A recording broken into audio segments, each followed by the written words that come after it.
Guys, welcome to my blogs. তো আজকে কিন্তু আমি একটা খুবই গুরুত্বপূর্ণ তথ্য আপনাদেরকে দিতে যাচ্ছি যে দুবাই কিভাবে আসবেন।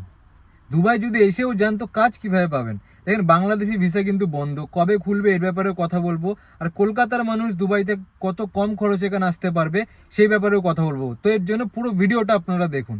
ইউ ভিসা পারমিট কিভাবে পাবে। প্রথমত, কলকাতার মানুষরা এখানে কিভাবে আসবে। প্রথমত আপনার নর্মালি একটা ভিজিট ভিসা আর একটা টিকিট করাতে হবে।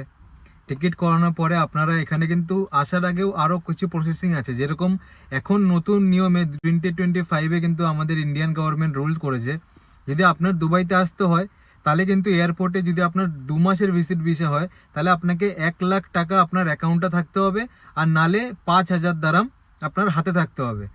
আর সব থেকে সহজ উপায় হচ্ছে আপনি 1 মাসের ভিজিট ভিসা করুন, তাহলে আপনাকে 3,000 দারাম বা আপনার অ্যাকাউন্টে যদি 70,000 টাকা থাকে তাহলে কিন্তু আপনি ইজিলি এখানে আসতে পারবেন।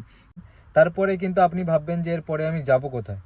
তো এরপরে কিন্তু আপনি সিধা ওখান থেকে ট্যাক্সি ধরে ইন্ডাস্ট্রিয়াল এরিয়াতে চলে আসতে পারবেন, যেমন 7, 8, তারপরে 9, 10, 11, 12 যে কোনো একটাতে যদি আপনি একটা ইন্ডাস্ট্রিয়াল এরিয়াতে চলে আসেন, আপনি এখানে কিন্তু বেড স্পেস পেয়ে যাবেন 250 থেকে 300 টাকার মধ্যে। তো আপনি ওখানে বেড স্পেসে থাকলেন, থাকার পরে কিন্তু আপনার কাছে 1 মাস সময় থাকবেন। তারপরে আপনি যেই কাজটা করেন ইন্ডাস্ট্রিয়াল এরিয়ায় কিন্তু সব রকমের কাজ পাওয়া যায়, রেস্টুরেন্ট থেকে শুরু করে মেকানিক্যাল থেকে শুরু করে গাড়ির সার্ভিসিং থেকে শুরু করে সব কিছু।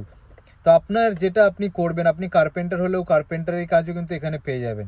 তো ওই 1 মাস কিন্তু আপনাকে পুরো খুঁজতে হবে। এবার দেখেন, আপনি যদি 1 মাস ধরে কাজ খোঁজেন, কেউ না কেউ তো আপনাকে কাজ দেবেই। আর আপনি কিন্তু 1500 দারাম থেকে 1200 দারামের মধ্যে কিন্তু প্রথমে আপনি স্যালারি পাবেন। দেখেন, এখন আমাদের যে কন্ডিশন আমাদের ওয়েস্ট বেঙ্গলের, তার থেকে কিন্তু ভালোই থাকবেন আপনি। তো এটা হচ্ছে গিয়ে, আর আমাদের কলকাতারও কিন্তু কোনো ভিসারও প্রবলেম নেই, তো কোনো প্রবলেমই হবে না আপনাদের। কিন্তু যেমন আমাদের ইন্ডিয়ার এখন ইউপির কিন্তু ভিসা বন্ধ আছে, কিন্তু আমাদের কলকাতার একটা ওপেন আছে। তো আপনারা আসতে পারেন বিনা নিশ্চিন্ত, কোনো অসুবিধা হবে না। আর কথা বলি বাংলাদেশের ভিসা। বাংলাদেশের ভিসা কিন্তু জানুয়ারির লাস্টে বা ফেব্রুয়ারির লাস্টে কিন্তু খোলার চান্স আছে। এখনো কনফার্ম না বাংলাদেশি ভিসা খুলবে কি খুলবে না, এই মাসের ফেব্রুয়ারি মাসের লাস্টে বোঝা যাবে। যদি খোলে তো আমি নিশ্চয়ই আপডেট করে দেবো।